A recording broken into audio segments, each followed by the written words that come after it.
terutama sekali bulan Ramadan ni. Maka 10 darab 70, 700 kan? 700. Itu kalau 10. Satu baris ada lebih kurang 20 huruf. Satu muka ada 15 baris. Kan? Darablah sendiri jemaah sekalian. Kan? Apa ratus ribu juga tu. Itu baru semuka. Itu bukan pahala, kebaikan.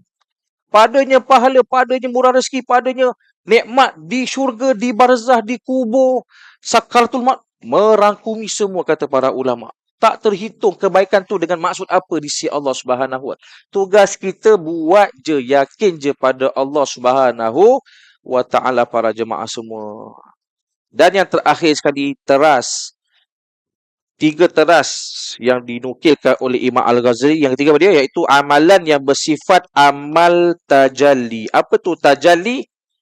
Setelah kita bersih daripada dosa, syirik dan kita perbanyakkan ibadah kepada Allah Subhanahu wa taala, maka akan terzahir, kan, akan terbit, akan manifestasi, kan, sifat-sifat cahaya ketuhanan dalam diri.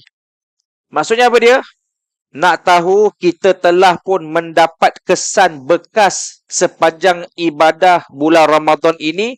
Yang saya nak tekankan ada 3 sifat. Yang pertama, semakin nak tinggalkan Ramadan, semakin ada sifat kerendahan hati. Rendah diri je manjang. Nampak baik orang, nampak buruk diri. Kan? Bukan nampak buruk orang, nampak baik diri. Kau ni kenapa malas?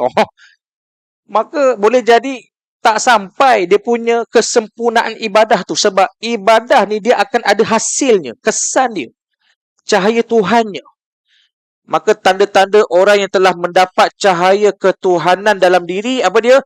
Semakin meninggalkan Ramadan, semakin rendah diri, semakin hati rendah hati, kan tawaduk je. Dan di antara sifat penting yang kena ada untuk membina sifat kerendahan diri, kata para ulama, apa dia?